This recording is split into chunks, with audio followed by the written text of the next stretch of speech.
তো hello WhatsApp guys, তোমরা সবাই কেমন আছো? আশা করি সকলেই ভালো আছো। ফাইনালি নতুন মোবাইল নিয়ে নিলাম, আইফোন 16 প্রো ম্যাক্স। সত্যি তোমাদের বলে বোঝাতে পারবো না আজকের দিনটা আমি কতটা খুশি। সত্যি আইফোন নিয়েছি? না না না না, আইফোন নেওয়ার এখনও আমার অকাত হয়নি। তো যখন হবে তখন অবশ্যই নেবো, তোমরা শুধু পাশে থাকো। মোটোরোলা S15 ফ্যাশন এই মোবাইলটি নিয়েছি কালকে। এই সেটটা আমি হলদিবাড়িতে অনেক খুঁজেছি, কিন্তু হলদিবাড়িতে না থাকার কারণে আমাকে জলপাইগুড়ি গিয়ে নিতে হয়েছিল। তো ওখানেই আনবক্সিং করে দেখেছি, তোমাদের আজকে আমি আনবক্সিং করে দেখাবো। তো মোটোরোলা S15 ফ্যাশন এই সেটটা আমার পড়েছিল 24,099 রুপিস। তো মেনলি এই মোবাইল নেওয়ার কারণ হচ্ছে আমার আগের মোবাইলে যেহেতু ক্যামেরা মোটেও একটা ভালো না, তাই এই মোবাইলের উদ্দেশ্য হচ্ছে ক্যামেরা। আমি নিয়েছি 12 GB র্যামের সাথে 256 GB রোম।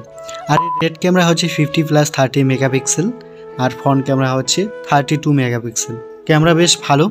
তো আমি ক্যামেরা তোমাদের টেস্ট করে দেখাবো। প্রাইস হিসেবে মোটোরোলা